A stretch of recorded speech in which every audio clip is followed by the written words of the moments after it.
Good evening. I'm Tom Aiken, and I'd like to take a moment to talk to you about the evolution of social networking. I'm sure you're aware of things like MySpace and My Church, perhaps even Blackspace, Friendster, which is one of the older sites. Now that's what we have now, but it's been a very long and twisted road to bring social networking to where it is today. For example, 15th century England, when anyone wanted to offer a service or find a service or even find someone to temporarily fulfill a task, they would simply post it in public, either by scrawling it on a wall or making a written notice and posting it for all to see. Now, in America in 1690, the first newspaper was printed in Cambridge, Massachusetts, and this opened an entirely new form of media. In 1704, the Boston Newsletter began taking out space for anyone who wanted to, say, offer a passage on a ship or provide a service or sell goods. Now, that was mainly advertising, but they also allowed anyone, say a young man who was looking for an apprenticeship, to place himself in there saying, I am X seeking Y, I am a man seeking a trade, ready to be trained. Also, individual trade masters were allowed to place ads saying, I need an apprentice, I want an apprentice, I want to teach my skills to someone. This allowed men to find jobs.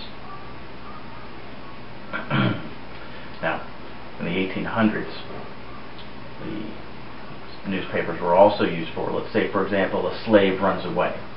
Their master would post an ad saying who the slave was, a brief description, and also what to do to the slave upon capture. There was actually a monetary incentive to fulfill the prescribed punishment or torture onto the slave once they were found. Conversely, anyone who found a runaway slave would post an ad to try to find the original owner.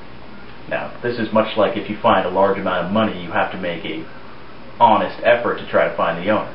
But once enough time had expired, the slave would simply be auctioned off to the highest bidder. Now, after the Civil War, these newspaper ads were again used, but this way or the other way around.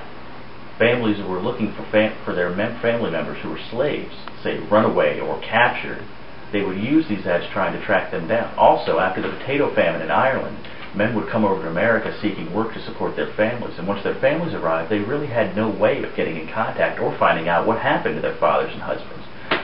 Women would place ads in the paper trying to find information on their husbands, and reunification did occur this way. Now, I'm sure you look at the things now that we have in the MySpace, the My Church, the Friendster, but there's a critical element that bridges the gap between the newspaper and what we have on the internet right now. On February 16, 1978, the first computerized bulletin board system was brought online.